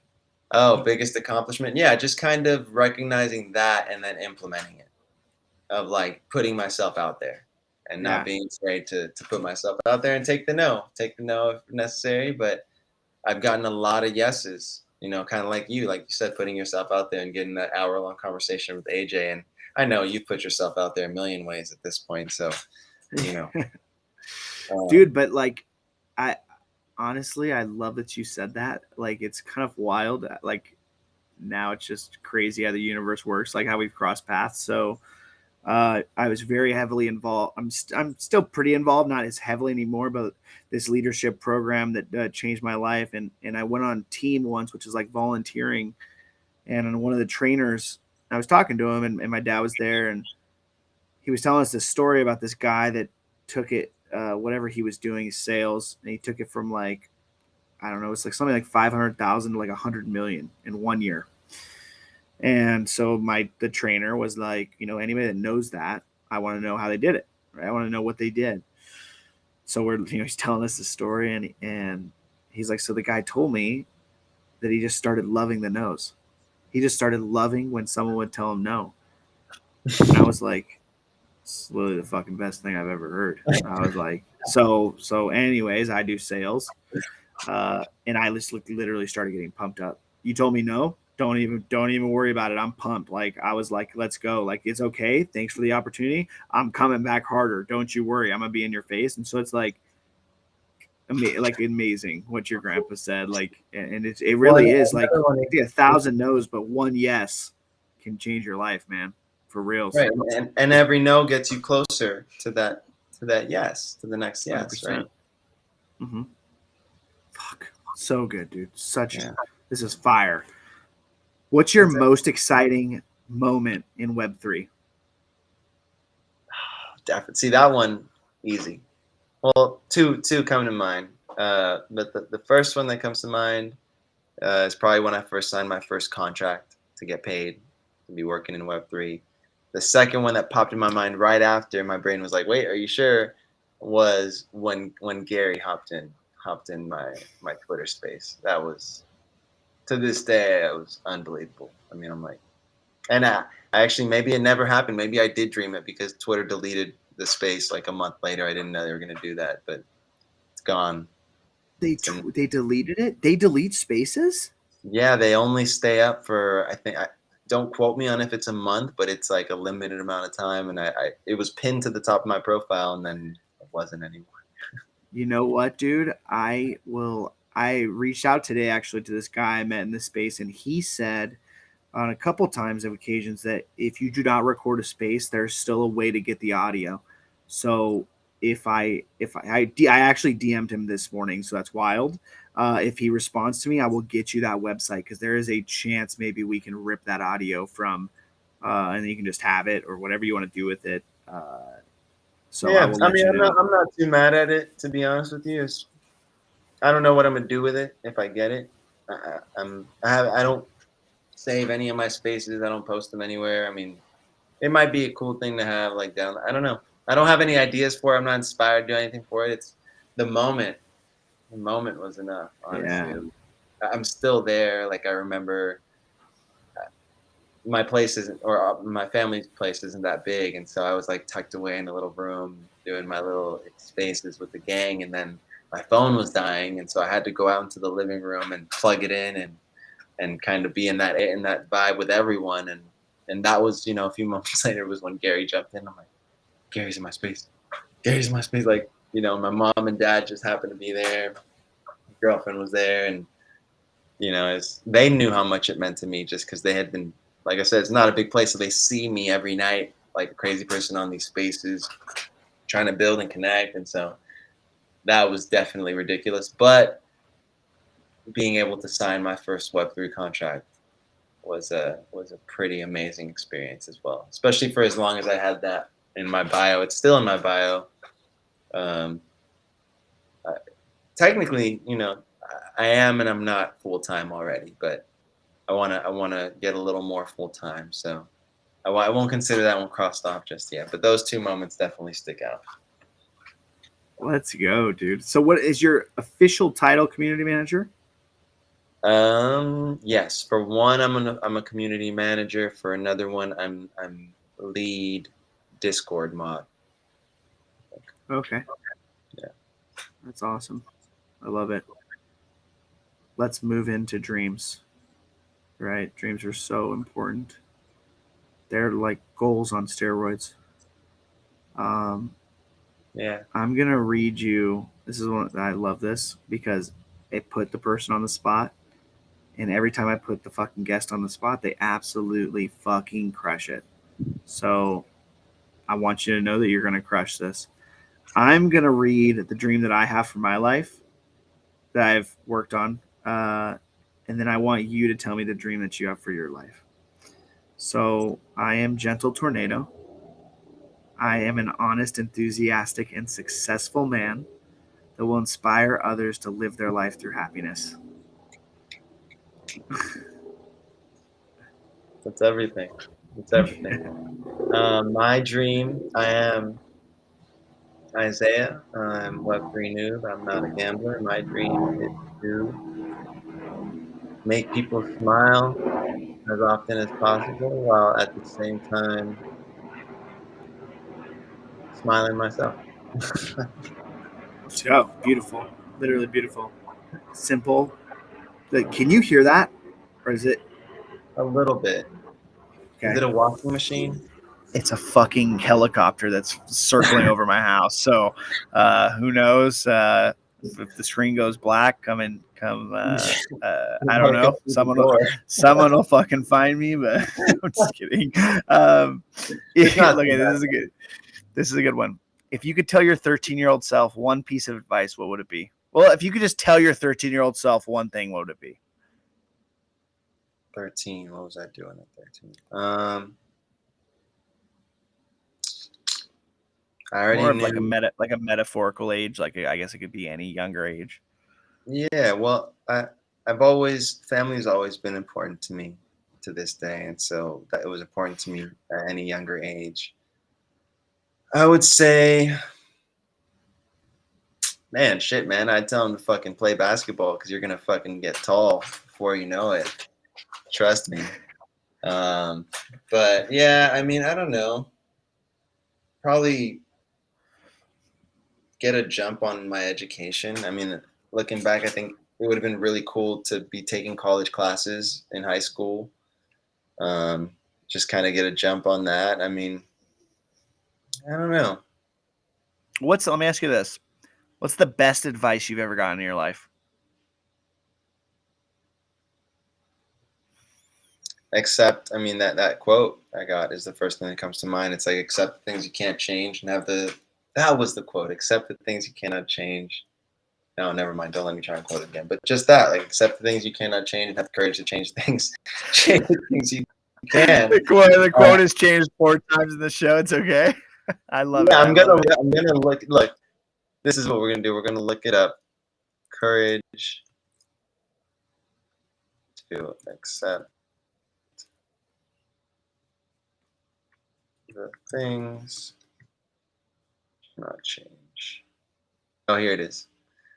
Oh, okay, so God grant me the serenity to accept the things I cannot change, the courage to change the things I can, and the wisdom to know the difference. So I had 75% of it, or 66% of it. I was missing one chunk of it.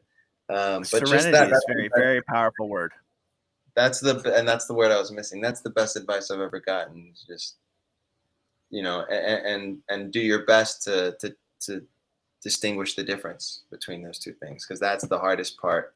Well, I mean, it's all, but to me, that feels like the hardest part of that quote. It's like, if you were able to just know what you can't control and what you can, and then just decide whatever I can control, I'm going to change, and whatever I can, I'm not. That would be way easier. But then once you realize you have to actually have some discernment and pause and understand, what can you control and what can't you control. That's the best advice I've ever gotten. Just living in that balance of, this is something I want to do something about this. This is something I don't want to do something about this. I think it's gotten me where I'm at today. And that goes with people's opinions. That goes with positivity, negativity. That goes with, our own voices that we have in our head, and just understanding that we are not our thoughts. We are not our thoughts. We are the analysis that comes after our thoughts. We are the actions that come after our thoughts. And so all of that put together in that clump of words is everything that's gotten me exactly where I'm at today. And I'm like I said, you asked me earlier, what's the best memory in my life, or the best point in my life? It's right now. I've never been 26 years old. And my birthday's in July, so September, 26 and 2 months old before. So it's a great place to be. I wouldn't want to be anywhere else. I think it's a pretty good time, man. It's a good time. It's always a good time to be alive, and it's gonna get fucking crazier. So I'm pumped, man. I'm pumped for both of our journeys. I'm pumped that we connected. I'm pumped that we could have this time. I think, yeah, dude, it's like buckle up, because we're going, like, my wife, this is funny, dude. This is, as of lately, my wife will be like, she'll be like, oh, we're riding. She'll say that to me, and I just laugh every time. And she's like, you say this, but like, where are you riding to? And I just look her straight in the eyes and I say, to the moon. That's where we're going, man. We're riding straight to the moon on a rocket ship. and you better buckle up because I don't know what's gonna happen, dude. I'm telling you, like, I've been manifesting this, man. Like, what happens when NATO has 1 million views on TikTok? I don't know, but I'm gonna be the same NATO, and positivity is gonna be louder, dude. And that's it, hands down. So buckle up for the ride. And Isaiah's coming as Web3 noob. Let's go. Listen, I'm gonna share my fucking screen, and I'm gonna read you my favorite poem. This means so much to me. It's called The Dash. It says, I read of a man who stood to speak at the funeral of a friend. He referred to the dates on the tombstone from the beginning to the end. He noted that first came the date of birth and spoke of the following date with tears. But he said what mattered most of all was the dash between those years. For that dash represents all the time they spent alive on earth, and now only those who love them know what that little line is worth. For it matters not how much we own, the cars, the house, the cash. What matters is how we live and love and how we spend our dash. So think about this long and hard. Are there things you'd like to change? For you never know how much time is left that can still be rearranged. To be less quick to anger and show appreciation more, and love the people in our lives like we've never loved before. If we treat each other with respect and more often wear a smile, remembering that this special dash might only last a little while. So when your eulogy is being read with your life's actions to rehash, would you be proud of the things they say about how you lived your dash? That's a special one, bro. I've heard that one before, and it's such a special one. It's that dash. That's what we're in right now. We're here. This is That's the dash, dude. We're living for now, dude. We're living for now. We're living for the impact we can make, the what we can do in our life, man. This is the dash. Yeah, and eventually there'll be another number on the other side of that dash, and that's all we got, and it is what it is. And in a lot of ways, I wasn't sure I'd make it to this age, bro. So I'm riding on house money at this point. Let's go, dude. I love it. Love to hear it. All right, listen. So the way we close it out is that you get to leave the audience with one final thought, and then you get to ask them a question. It can be anything. It doesn't have to be Web3. It can be whatever you want. One final thought. I will say, one final thought will be, don't overthink. Don't overthink shit. Let's go. Don't overthink shit. Usually the simplest answer, or oftentimes the simplest answer is a good one. And a question,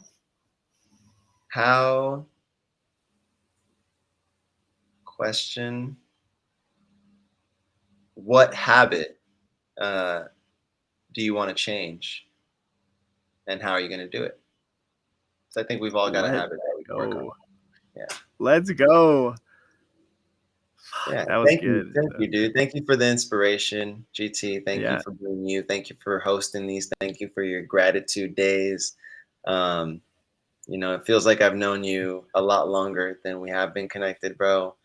And thank you for the time we spent at VCon. It's super special to me. We were all running around like crazy chickens with our heads cut off, but the few moments that we shared were very special. And just you don't need me to tell you this, but just keep going, man. Like I'm a huge fan. I'm a huge GT fan, and those aren't just words I put together. Like, and not everybody hears those words for what it's worth. Like, I'm a huge fan of you. I'm in your corner, and whatever it takes to help you make positivity louder, I'm here for it, brother. So I really appreciate it, man. Those words are truly humbling.